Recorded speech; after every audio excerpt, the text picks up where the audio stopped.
ex-membros do Supremo Tribunal Federal, ex-presidentes, estão criticando abertamente essa condução. Eu acho que qualquer pessoa em sã ciência, com algum senso crítico, vai começar a rever suas posições. Então, espero que sim. Agora, quando você está lidando com alguém que não tem nenhuma autocrítica, talvez aí você precisa apelar para algo mais extremo. Espero que não cheguemos a isso. A pergunta vem agora do analista Carlos Junqueira. Carlos. Governador, uma vez eleito, quando você pretende retomar o controle das emendas parlamentares que o Congresso estabeleceu? Bom, é necessário nós fazermos uma revisão. Aqui em Minas Gerais, eu fiz questão de dar o exemplo no corte de gastos. Como governador, eu dispensei um palácio, fui morar numa casa comum que eu pago aluguel. Como governador, eu não tenho as 32 empregadas, garçons, mordomos, governanta que o ex-governador tinha. Eu tenho uma empregada que eu pago do meu bolso. Eu acho que quem quer começar a mudança dá o exemplo. As minhas contas, caso eleito, serão todas transparentes. E hoje nós temos um presidente que tem um cartão corporativo que gasta mais de 50 mil reais por dia sem prestar contas a ninguém. Então, eu acho que na hora que você começa a dar o exemplo e falar, eu vou mostrar tudo que eu gasto, eu estou vivendo com isso, você acaba, de certa maneira, mostrando o caminho. E hoje, parece que no Brasil, nós temos o oposto. Nós temos alguém que quer ter uma vida de rei, de faraó, e não alguém que ainda não sabe que é presidente de um país pobre, onde as pessoas têm dificuldade, inclusive, para comer. Eu acho então que dá para reduzir o volume de emendas parlamentares sob o controle do Congresso Nacional. É necessário. Os parlamentares precisam ter as suas emendas, eu tenho plena ciência disso, mas está havendo um excesso. Nós temos reduzido gastos em todas as áreas. Nós temos hoje um governo que gasta mal em todos os ministérios. Então, não é só no Congresso, não. Todos os ministérios podem contribuir. Eu falo que aqui em Minas não teve uma área que ficou isenta de economizar quando eu assumi. E por isso que nós conseguimos reduzir mais de 50 mil cargos na administração direta, autarquias e estatais. Seria o equivalente quase a reduzir 500 mil de cargos no Brasil, já que Minas Gerais representa aproximadamente 10% do Brasil. Mas exatamente, governador, eu disse que o seu exemplo talvez fosse suficiente para, digamos, inspirar o Congresso a abrir mão de 50 bilhões de reais que hoje é o de volume destinado às emendas parlamentares. Se só o exemplo não for suficiente, não for capaz de dar essa inspiração ou consciência, o que o senhor eleito presidente poderia fazer com o Congresso para não ser mais esse valor de 50 bi? Bom, primeiro, como eu disse, acho que vale o exemplo, vale o diálogo e vale também modernização dos processos. Quem sabe todas essas emendas do Congresso possam ter uma destinação onde realmente elas consigam melhorar os serviços públicos. Aqui em Minas nós temos um cardápio de projetos que nós apresentamos aos deputados estaduais, onde eles podem colocar as suas emendas e nós damos plena ciência que aquele projeto ali vai melhorar a saúde, vai melhorar a segurança pública e a educação. Nós não podemos ter, são projetos que têm eleitoria destinados a finais eleitorais que não envolvem a vida dos brasileiros. A nossa analista de economia, Thaís Herédia, tem a próxima pergunta. Thaís. Governador, boa noite. Governador, apesar do seu gesto, a redução de gastos no Brasil, no setor público federal, vai depender de reformas estruturais, especialmente na Previdência e nos benefícios sociais. Por onde o senhor começa e qual a trajetória que o senhor espera para as contas públicas, especialmente para o que está acontecendo hoje com a dívida pública? Thaís, primeiro, boa noite. Você já adiantou a minha resposta. É necessário, Thaís, uma redução em todas as áreas. Nós vamos precisar de uma reforma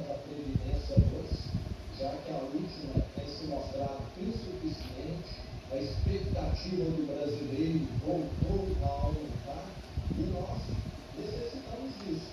Nós vamos precisar fazer um pente fino nos programas sociais. Muita gente que não precisa, que não deveria, recebe.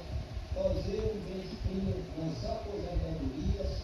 Aqui em Minas nós conduzimos isso e tivemos uma economia significativa. E na própria estrutura do Estado, o Brasil hoje é o país que mais tem ministérios, 39. Minas Gerais é o estado que menos tem secretarias no Brasil, 14. Então eu falo que o exemplo tem de vir de todos os lados. É uma mudança de mentalidade, de cultura. Até hoje, depois de quase 7 anos como governador, nós ainda temos feito esse trabalho aqui de melhorar a eficiência do Estado, de reduzir custos. E você tem um manancial de oportunidades nas revisões dos contratos. Aqui em Minas Gerais nós fizemos contratos novos com praticamente alguns com 90% de redução no valor. Agora, só para continuar nessa palavra, eu queria entender, o senhor vai, por exemplo, lutar contra super salários, vai mexer na aposentadoria dos militares, são duas medidas que o governo Lula tentou fazer e o Congresso não topou. Eu sou totalmente contrário aos super salários. Nós não podemos ter uma diferença tão grande entre aquele que ganha um salário mínimo e um super salário. O Brasil é um país pobre.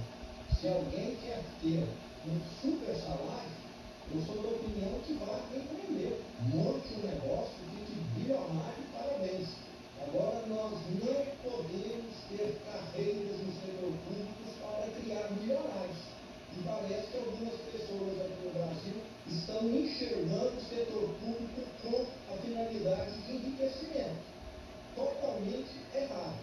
No caso dos militares, precisa ser estudado com critério, porque são pessoas que estão colocando as suas vidas em risco, mas nós temos de lembrar também que a expectativa de vida aumenta e, consequentemente, o tempo de contribuição precisa aumentar. A gente tem mais uma pergunta da nossa analista de política lá em Brasília, Jussara Soares. Governador, eu queria falar com o senhor sobre o tarifaço de Trump. No seu estado, em Minas Gerais, setores como café, mineração, siderurgia, terão perdas importantes. O senhor concorda com a atuação do deputado federal Eduardo Bolsonaro nessa articulação com a Casa Branca para impor sanções econômicas ao Brasil? Bom, primeiro vamos contar a história toda.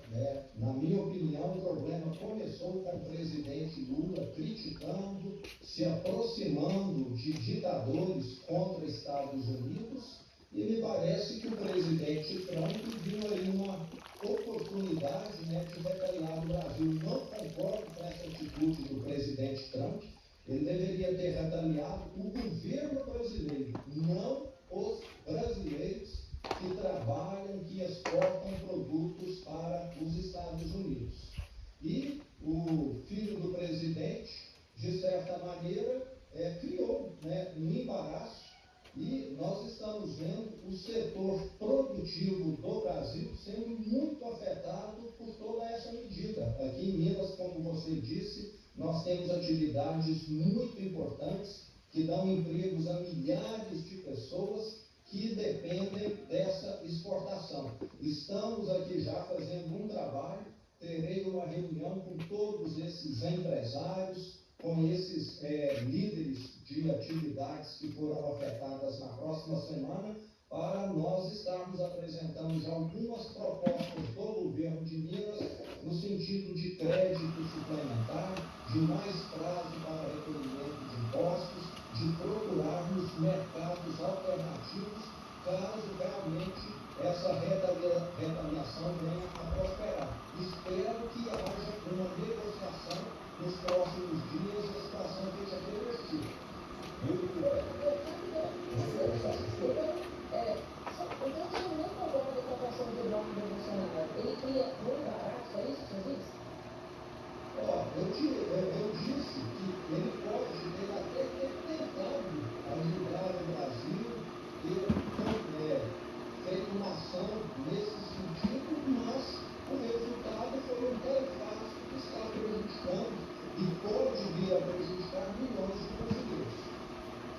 Desculpa, José, eu te cortei. Deixa eu seguir nessa palavra, então, governador, para deixar muito claro, questão de tarifácio. Hoje, mais cedo, eu conheci nem o governador Ronaldo Caiado, que sugeriu que os governadores se reunissem por meio da coordenação do governador Dani Costa, que é o coordenador do Fórum dos Governadores. O senhor acredita que os governadores poderiam ter esta reunião e fazer algo que o governo brasileiro não consegue fazer? Ou é possível que o presidente, com os governadores, aí sim, fazendo uma aliança federativa, teriam mais força para essa negociação, inclusive com o setor privado participando dessa negociação? As relações diplomáticas são responsabilidade da União, do governo federal, e o Brasil tem tido uma ação, do meu ponto de vista, desastrosa. Um país que tem se aproximado de ditadores, de países autoritários e se distanciado de democracias. E estamos aí vivendo agora a consequência. Se os governadores puderem somar, contribuir, nós estamos à disposição. Eu vi aqui no grupo hoje, do WhatsApp dos governadores, essa proposta e já disse que estou de acordo. Posso responder? Governador, quando voltar para a história das contas públicas, Minas Gerais foi um dos estados que liderou o processo de aprovação de uma nova revisão do pagamento da dívida dos estados à União, ao governo federal, prejudicando enormemente as contas do governo federal. São foram anos em que esses acordos podem ser renegociados, sempre com uma situação pior para a viúva e melhor para os estados. Hoje, o senhor está sentado em um dos estados que tem a pior situação fiscal, a maior dívida, e ficou anos sem pagar a dívida do governo federal com decisões da justiça. Quando o senhor senta do outro lado, o senhor vê o tamanho do problema. Como é que o senhor vai resolver e equilibrar isso? Esse problema é da década de 90, quando diversos bancos estaduais aqui em Minas, Fluminense, a Minas Paz, o Banco de Crédito